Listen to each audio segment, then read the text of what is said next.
When I was 16 years old, a boy I had a crush on invited me to his car to listen to Rush Limbaugh on the radio.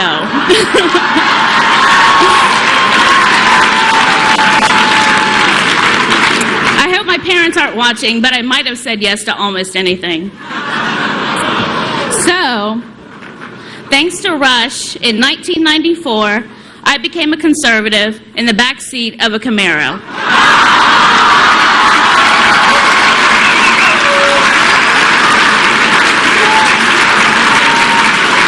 Please join me in welcoming my aphrodisiac, Rush Limbaugh.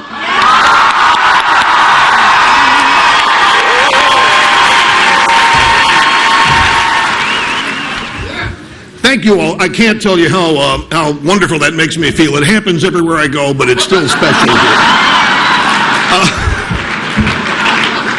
If you all will indulge me, I learned something, I guess it's early Friday morning that I didn't know. Maybe Friday morning is when I learned this. I learned that Fox, God love them, is televising this speech on the Fox News channel,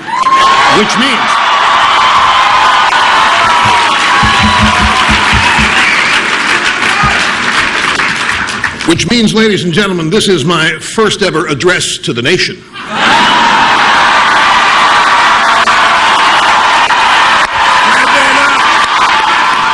I have someone in back taking phone numbers.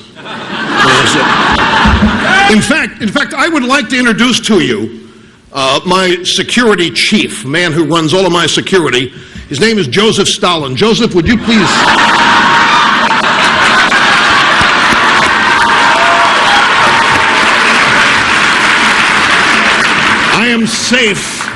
I am safe from any liberal attack in public because they would be afraid of offending Stalin.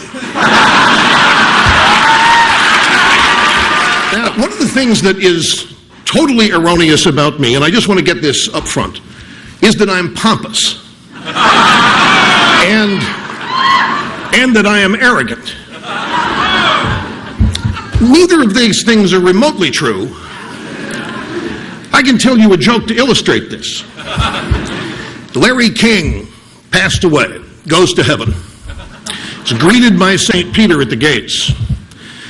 St. Peter says, "Welcome, Mr. King. It's great to have you here. I want to show you around, give you an idea of what's here. Maybe you can pick a place that you'd like to reside." King says, "I just have one question. Is Rush Limbaugh here?" No. He's got a lot of time yet, Mr. King. So St. Peter begins the tour. Larry King sees the various places, and they're just beyond anything we can imagine in terms of beauty. Finally gets to the biggest room of all with this giant throne.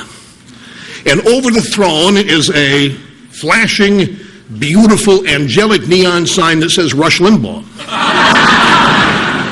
And Larry King looks at St. Peter and says, "I thought you said he wasn't here." He's not. This is God's room. He just thinks he's Rush Limbaugh. Also, for those of you in the drive-by media watching, I have not needed a teleprompter for anything I've said.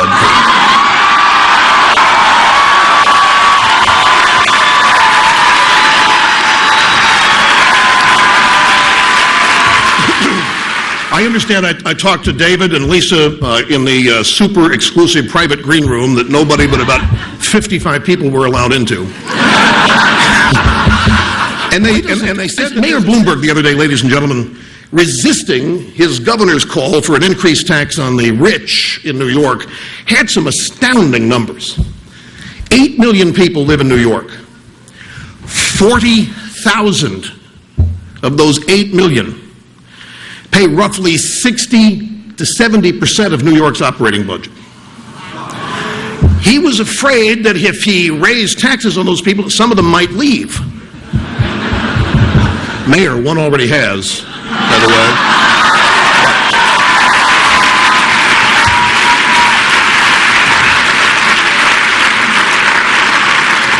Stop and think of this stuff.